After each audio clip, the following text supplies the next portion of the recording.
ఓం మహాగణాధిపతయే నమః. ఓం గురుభ్యో నమః. ఓం శ్రీమాత్రే నమః. మనం ఈరోజు చెప్పుకోబోయేటువంటి టాపిక్ ఏమిటి అంటే, ఒక్కొక్క లగ్నానికి మనకు 12 లగ్నాలు ఉంటాయి, మేషం నుంచి మీనం వరకు. ఒక్కొక్క లగ్నానికి మీకు ఏదైనా ఇబ్బంది రాబోతుంది అన్నప్పుడు ప్రకృతి ఇచ్చేటువంటి సంకేతం ఏమిటి, మీకు ఏదైనా ఒక మంచి జరగబోతుంది అంటే ఫైనాన్షియల్గా ఒక గ్రోత్ రాబోతుంది అన్నప్పుడు ప్రకృతి ఇచ్చేటువంటి సంకేతాలు ఏమిటి అనేటువంటి, అంటే మనిషికి చూడండి, ప్రకృతి ఒక్కొక్క లగ్నానికి డిఫరెంట్ సంకేతాలు ఇస్తుంది. న్యాచురల్గా ఇచ్చేటువంటి సంకేతాలు ఒక రకంగా ఉంటాయి. అంటే స్వప్న రూపంలో కావచ్చు, మనం వెళ్ళి అంటే కొన్ని లైఫ్లో కొన్ని సంఘటనలు జరిగేటువంటి అంశాల్లో కావచ్చు. నేచర్ ఈజ్ అమ్మవారు. ఆ యొక్క నేచర్ మీకు ఎటువంటి సంకేతాలు ఇస్తుంది అనేటువంటి విషయం మనం ఒక్కొక్క లగ్నరీత్యా మనం తెలుసుకుందాం. మీనలగ్నము, మీనరాశి. మీనం వారికి కనుక చూసుకున్నట్లయితే మీకు ప్రకృతి అంటే అమ్మవారు ఎవరో కాదు. సో అమ్మవారు మీకు ఒక డెసిషన్ తీసుకునేటప్పుడు ఇది మీరు రైట్ డెసిషన్స్ తీసుకుంటున్నారా, రాంగ్ డెసిషన్స్ తీసుకుంటున్నారా అనేటువంటిది ఎలా తెలుపుతుంది అని చెప్పి చూసుకున్నట్లయితే, ఒకటే గుర్తుపెట్టుకోండి, మీరు ఎప్పుడైనా రాంగ్ డెసిషన్స్ తీసుకోబోతున్నారు అన్నప్పుడు మీ చుట్టూ ఉండేటువంటి పరిస్థితులు, పరిణామాలు ఎలా ఉంటాయంటే, ఒక గవర్నమెంట్ రిలేటెడ్ సంబంధించిన లేదా తండ్రి తరపు వారికి సంబంధించినటువంటిది, లేకపోతే ఏదైనా సూర్యభగవానుడికి సంబంధించినటువంటిది, ఏదైనా ఒక నెగటివ్ థాట్ కావచ్చు, మాటలు కావచ్చు, విజువల్స్ కావచ్చు, ఒక వీడియోస్ కావచ్చు, న్యూస్లో కావచ్చు వింటారు.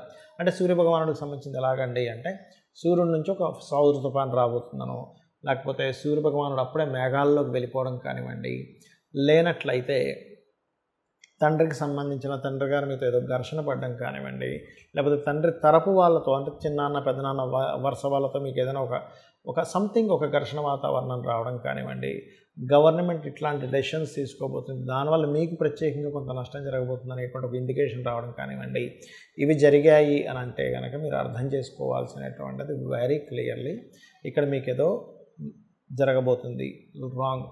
అందులో పర్టికులర్గా స్త్రీ మూలకంగా కూడా ఇన్వాల్వ్ అయితే కనుక ఇటువంటి ఇప్పుడు నేను చెప్పిన సంఘటనల్లో ఇంకా తొందరగా మీకు అక్కడ ఏదో బ్యాడ్ ఫలితం రాబోతుందని మీరు అర్థం చేసుకోండి.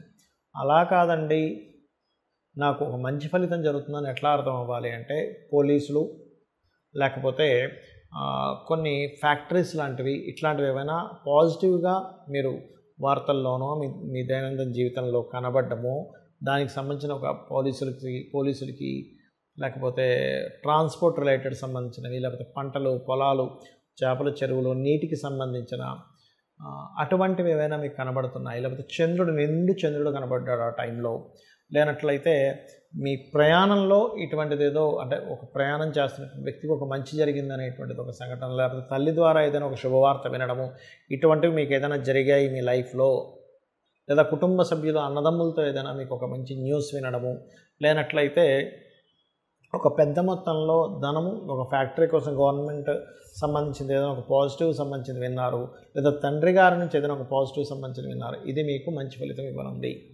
ఇక మీరు ఇక్కడ ఏంటంటే తండ్రి పాత్ర ఎక్కువగా ఉంటుంది మీన లగ్నంలో జన్మించిన వారికి. రవి బాగున్నాడంటే తండ్రి నుంచి అన్ని మంచి ఫలితాలు వస్తాయి. రవి కనుక పాడైనట్లయితే తండ్రి యొక్క బాధ్యత మీరు తీసుకోవాల్సి వస్తూ ఉంటుంది. కాబట్టి మీన లగ్నానికి స్పెసిఫిక్గా ఈ తండ్రి యొక్క పాత్ర పూర్వజన్మ కర్మతో లింకప్ అయి ఉంటుంది. అయితే మీరు కొన్ని సందర్భాల్లో ఏమవుతుందంటే, మీరు లైఫ్లో కొంత జర్నీ చేసేసి ఉంటారు, కొన్ని విషయాల్లో రాంగ్ డెసిషన్స్ తీసుకొని అక్కడ నుంచి బయటికి రాలేక దాన్ని కంటిన్యూ చేయలేని పరిస్థితిలో ఉంటారు. అటువంటప్పుడు మీరు చేయవలసినటువంటి మంత్రం ఏమిటి అంటే, ఓం శ్రీమాత్రే నమః అనేటువంటి నామస్మరణ, ఓం అష్టమీ చంద్ర విభ్రాజ అలికస్థల శోభితాయే నమః అనే నామస్మరణ చేసినట్లయితే అన్ని విధాలా బాగుంటుంది. ఇప్పుడు మీకు లగ్నం తెలియదు, నక్షత్రం తెలియదు, రాశి తెలియదు, ఏమీ తెలియదు, కానీ ప్రకృతి నాకు ఈ సంకేతం అందిస్తుంది కాబట్టి నేను ఈ విషయంలో జాగ్రత్తగా ఉండాలి అనేటువంటి విషయం ఎలా తెలుసుకోవాలో చెప్తాను.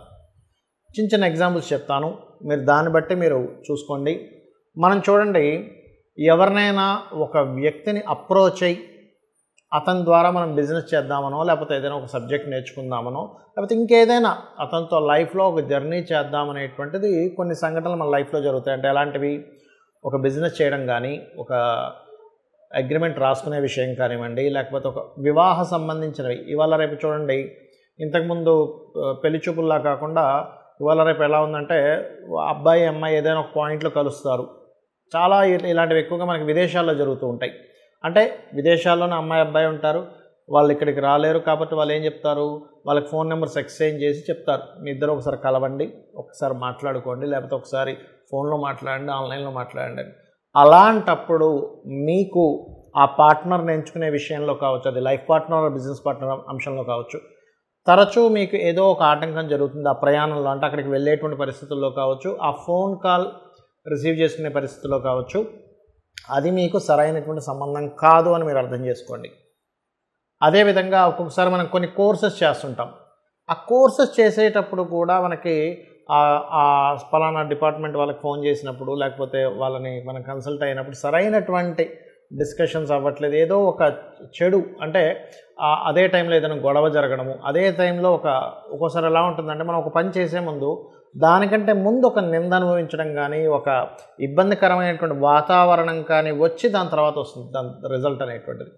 అలా ఉన్నప్పుడు కూడా మీరు పర్టికులర్గా గుర్తుపెట్టుకోండి, ఇది సంథింగ్ ఈజ్ గోయింగ్ రాంగ్. అలా కాకుండా మీకు ఒక మంచి జరిగింది, ఒక హ్యాపీ మూమెంట్, ముహూర్తం అనేటువంటిది ఎలా ఉంటుందంటే మనకి ఉత్సాహం ఎప్పుడైతే వచ్చిందో, మనకి ఎప్పుడైతే ఆలోచన వచ్చిందో అది స్టార్ట్ చేయడమే గొప్ప ముహూర్తంగా చెప్తూ ఉంటారు.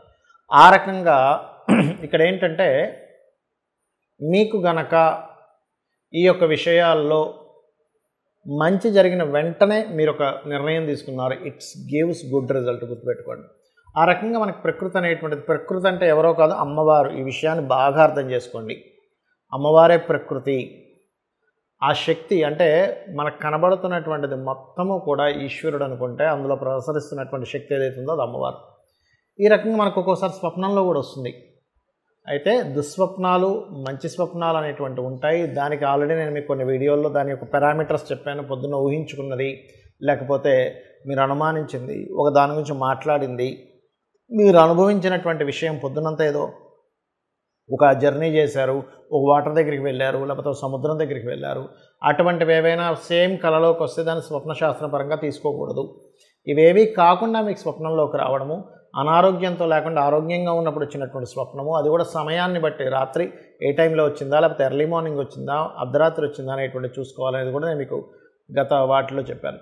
అయితే ఇక్కడ నేను చెప్పేది ఏమిటంటే మీకు ఏదైనా సరే ఆదివారాలు ఎక్కువగా జరుగుతున్నాయి మంచి విషయాలు, అప్పుడు మీరు ఆదివారాలు లేదా రవి నక్షత్రాలు లేదా 1 నుంచి అంటే 1వ సంఖ్య వచ్చేలాగా, అంటే 1, 10 లేనట్లయితే ఈ రకంగా 28వ తేదీ ఈ తారీఖుల్లో మీరు ఏదైనా ప్రారంభించండి.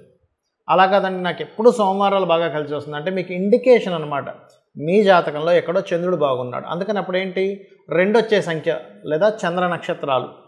ఇప్పుడు రవి నక్షత్రాలు అంటే ఏమిటి, సర్వసాధారణంగా కృత్తిక, ఉత్తరాషాఢ. చంద్ర నక్షత్రాలు అంటే రోహిణి, హస్త, శ్రవణం. ఈ రకంగా ఈ నక్షత్రాలు లేదా ఈ వారాలు. అయితే ఇక్కడ ఒక చిన్న జాగ్రత్త తీసుకోవాల్సింది ఏమిటంటే ఆ నక్షత్రాధిపతి చంద్రుడు ఆ రోజు బాగున్నాడో లేడో ఒక్కసారి చెక్ చేసుకోండి. ఇది వేటికి మనకు వస్తుంది. మీరు చూడండి, వాళ్ళ రేపు చాలామంది చేపల చెరువులని, రొయ్యలకు సంబంధించినవని, బిజినెస్ సంబంధించినవని నష్టపోతూ ఉంటారు.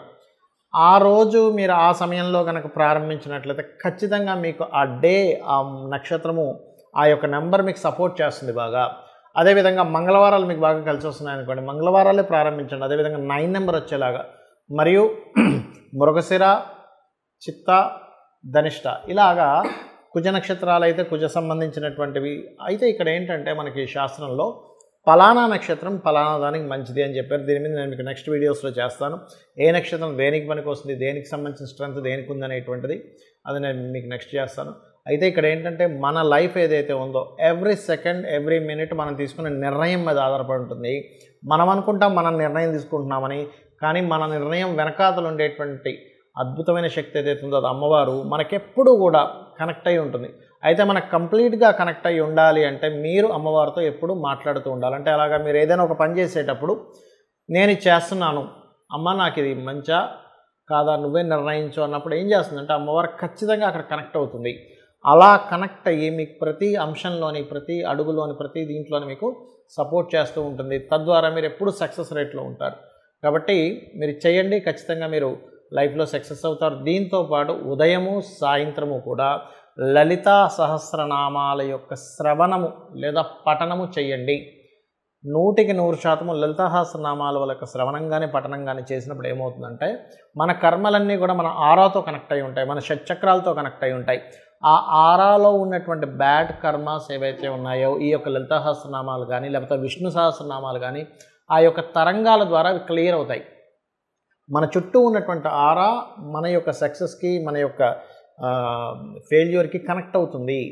మీరు ఎప్పుడైతే దాన్ని క్లియర్గా పెట్టుకున్నారో మన నిర్ణయాలు, మన సక్సెస్ రావడం ఇవన్నీ కూడా అద్భుతంగా జరుగుతాయి. అమ్మవారి యొక్క అనుగ్రహం మీకు కలుగుతుంది. శ్రీమాత్రే నమః.